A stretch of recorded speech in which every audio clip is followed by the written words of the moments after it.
Usually, a blueprint tells you how to build exactly one thing, like a house or a bridge, maybe a jet engine. Right. There are clear edges to the design. You don't look at a bridge's blueprint to figure out how the cars driving over it are manufactured. Exactly, it has boundaries.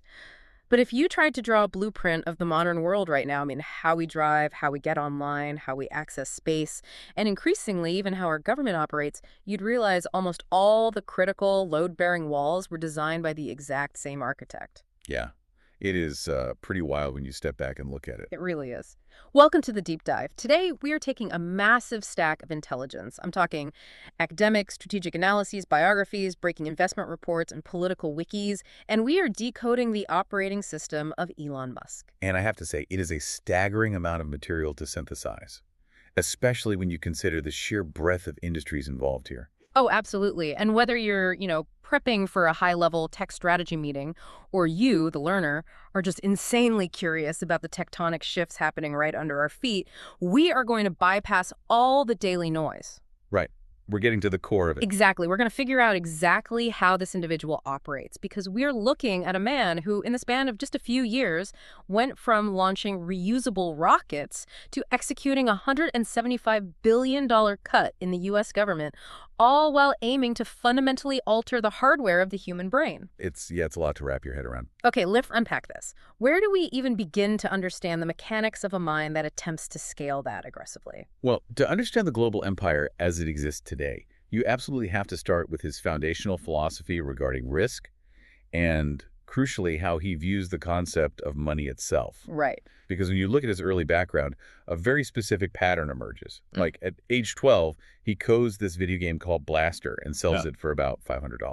Which, I mean, a 12-year-old writing and commercializing software, that definitely sets a line for understanding complex systems. It does. But the real key here is his academic background. He earns dual degrees from the University of Pennsylvania in physics and economics. That is a fascinating combination of subjects. It's vital, actually, because physics teaches you the fundamental laws of the universe, right? Like what is physically possible. And economics teaches you the fundamental laws of resource allocation, how humans distribute scarcity. Right, the physical and the practical. Exactly. So, armed with that, he gets accepted into Stanford's PhD program in material science. But he drops out after just 2 days to ride the late 90s internet wave. Wait, hold on. 2 days? Yeah. You get into Stanford's PhD program and you just quit by Wednesday. Yeah, 2 days. I mean, that goes way beyond standard entrepreneurial risk tolerance. Yeah. It's just a total disregard for traditional prestige. Was that just like youthful arrogance, or did he actually see a mechanical inefficiency that the academics were totally missing? He saw a massive inefficiency in how value was moving. And, to be fair, dropping out paid off. He co-founds Zip2, which provided online city guides, and eventually sells it to Compaq for $307 million. Wow. But here is the critical part regarding his operating system. Musk doesn't view money the way most of us do. The sources point out that he views money purely as information. He calls it a database for resource allocation. Wait, so he's looking at a dollar bill not as wealth, but like as a line of code. Precisely. When he looked at the traditional financial system of the 1990s, he didn't see a foundational respected institution. He saw a, quote, herky-jerky monstrosity. Herky-jerky, that's a great way to put it. Right, because think about it. You had these ancient mainframes doing batch processing overnight, clearing houses taking literal days to verify a simple transfer. The banking system had terrible latency. Oh, I see. He believed money needed higher bandwidth, and that engineering perspective led directly to X.com, which later evolved into PayPal. And because he viewed money just as data, his personal risk tolerance was extreme. How extreme are we talking? Well, he rolled $12.5 million of his Zip2 earnings directly into X.com. And then years later, in 2008, he pushed all his chips onto the table again. He put his last remaining funds into Tesla and SpaceX when both of them were on the absolute brink of collapse. Okay, I have to pause you there because that is wild to me. Yeah. It's one thing to coldly view money as low bandwidth information when you're just, drawing diagrams on a whiteboard. It's completely different when it's your own bank account hitting zero during the 2008 financial crisis. Oh, for sure. Does viewing money purely as data somehow immunize him from that visceral human panic of going broke? What's fascinating here is that this emotional detachment is precisely his strategic advantage.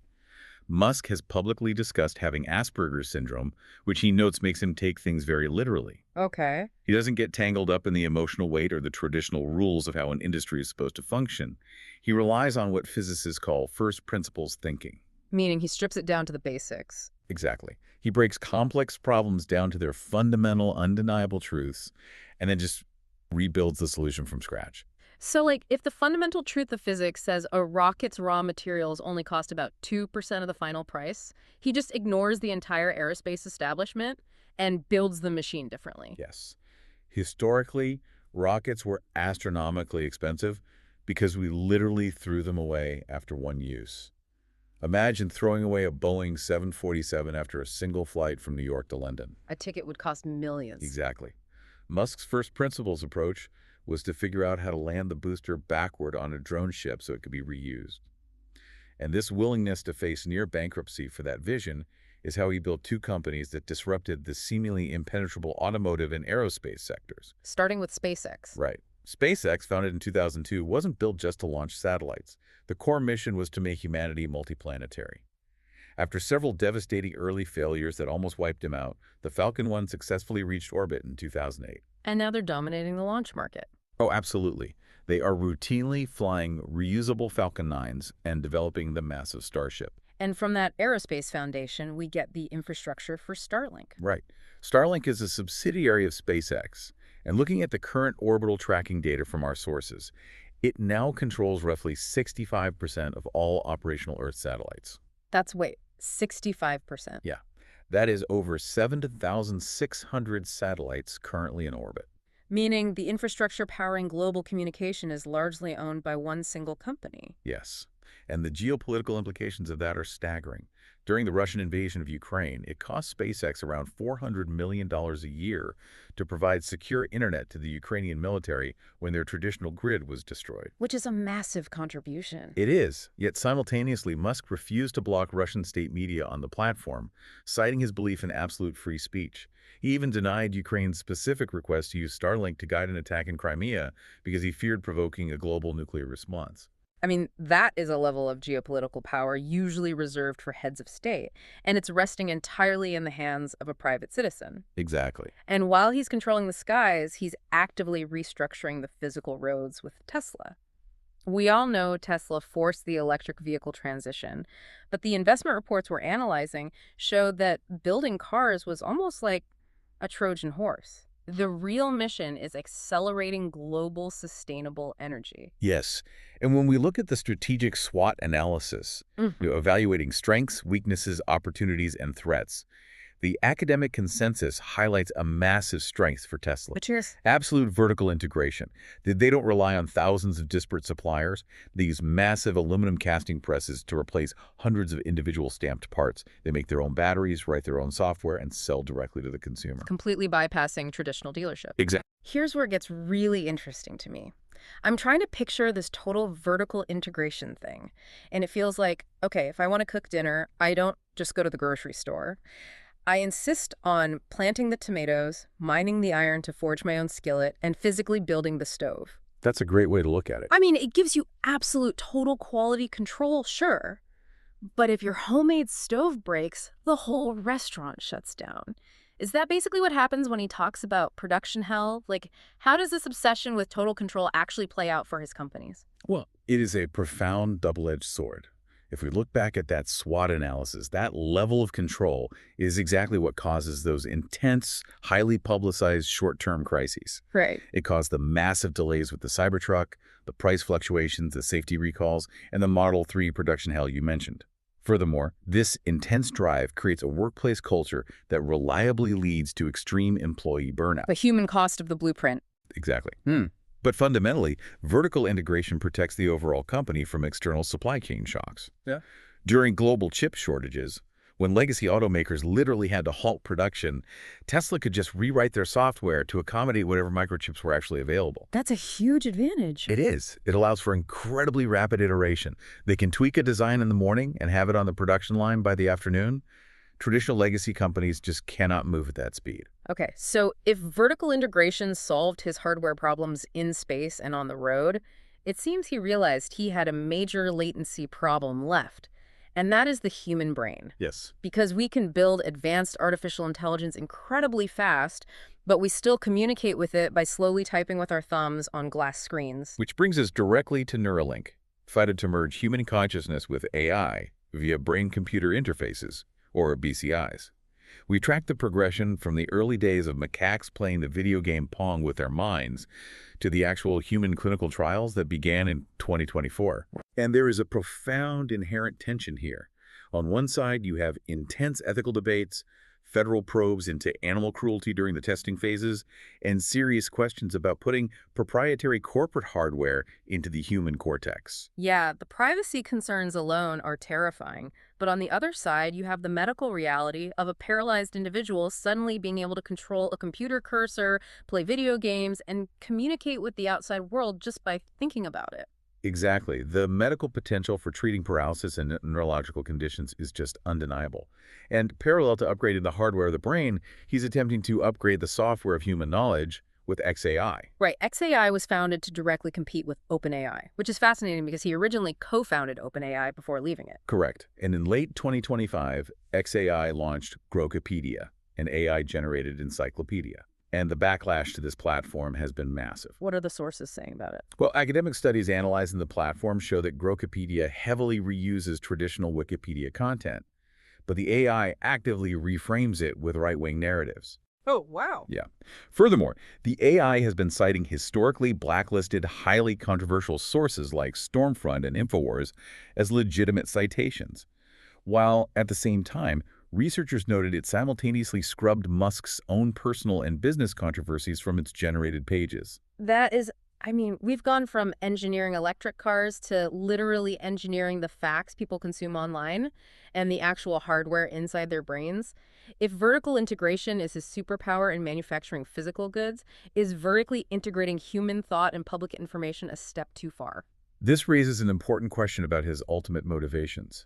Musk has repeatedly stated he believes human-AI symbiosis is absolutely necessary for human survival. Right, the existential threat argument. Yes, he views advanced unaligned artificial intelligence as an existential threat and sees Neuralink and XAI as protective civilization-saving measures.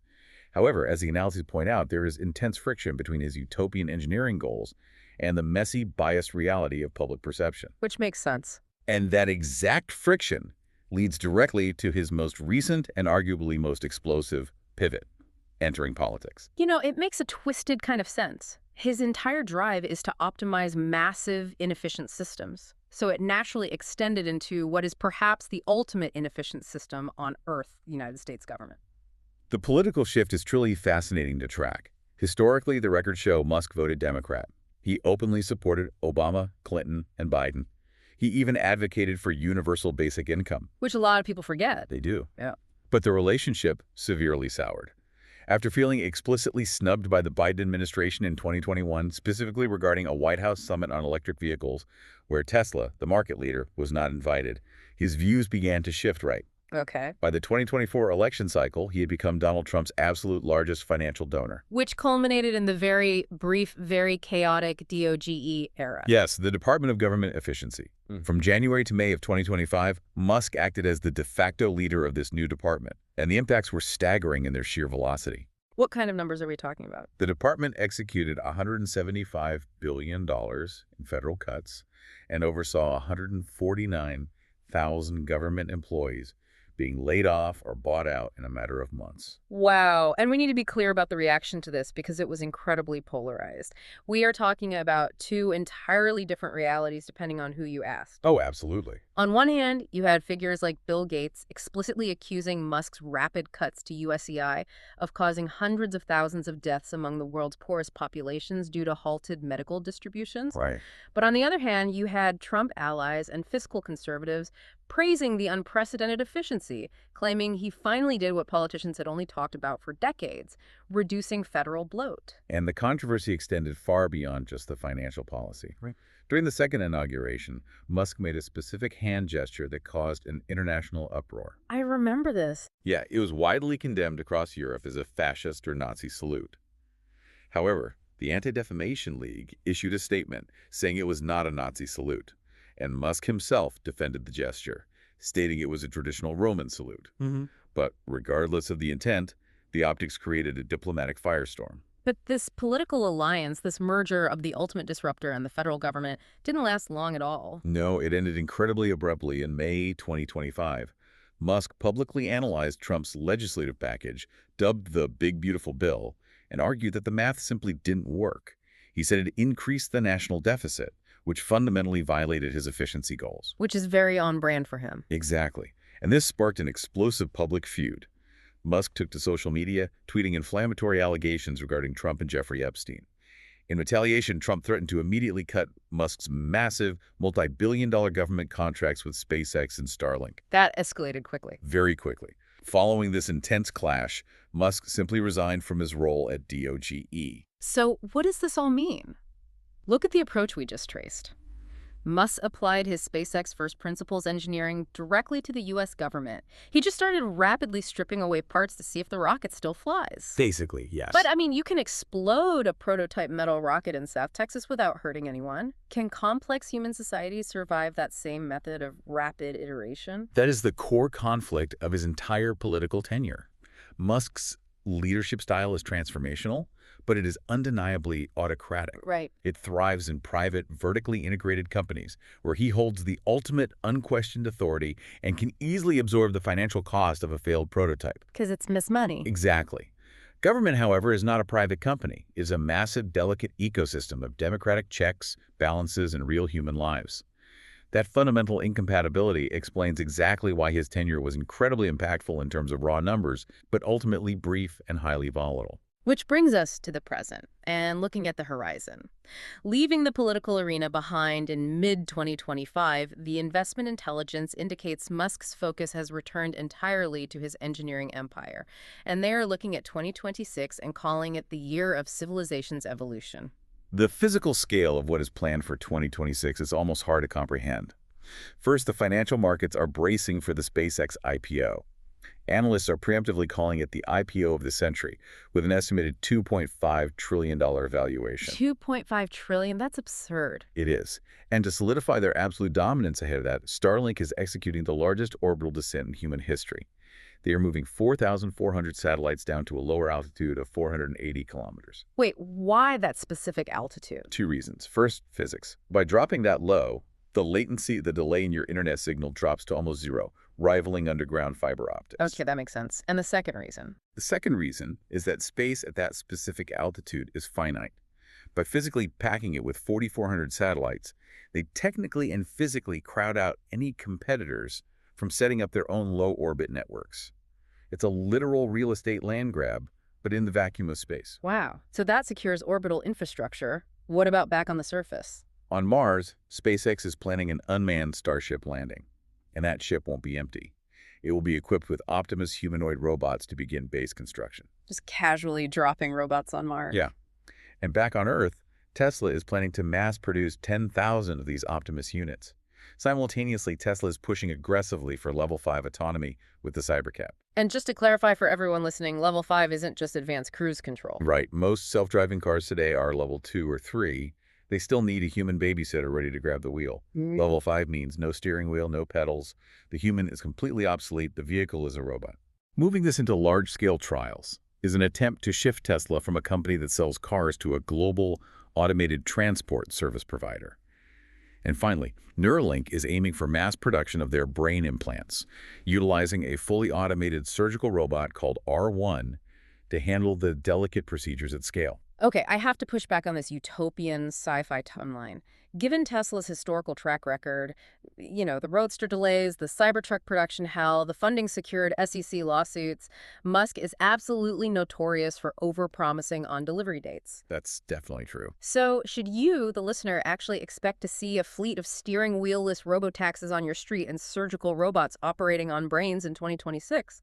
Or is this just masterful hype to boost that $2.5 trillion IPO? If we connect this to the bigger picture, whether these technological leaps happened exactly on January 1st, 2026, or they slip by 3 or 4 years, is almost beside the point. How so? Because Musk's overarching strategy relies on setting audacious, almost mathematically impossible timelines. By publicly committing to these dates, he uses them as a forcing function. Oh, I see. It forces the entire global market, from legacy automakers to international space agencies and AI researchers, to drastically accelerate their own innovation just to keep up. He essentially weaponizes hype to force human progress. That's wild. It's incredible to step back and look at the entire blueprint we've decoded today. We are looking at a figure of extreme, almost impossible contradictions. Yes. On one side, he is a visionary engineer who literally risks his entire fortune to advance sustainable energy and push humanity toward the stars. But on the exact same coin, his autocratic management style, his volatile behavior, and his rapid-fire political disruptions generate relentless controversy, burnout, and global chaos. And that leaves us with a final, lingering thought to mull over. We've seen through all this intelligence that Musk's ultimate stated goal is to save humanity from extinction by making us a multiplanetary AI-integrated species. Yeah. But as he gains unprecedented monopolistic control over our global internet infrastructure, our access to space, our electric grids, and potentially even the hardware inside our own brains, we have to ask a profound question.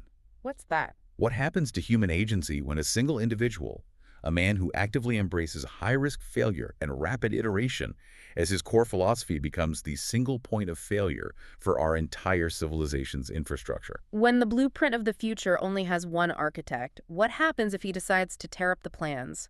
That is a lot to think about. Thank you to the learner for joining us on this deep dive. Keep questioning the world around you, and we will see you next time.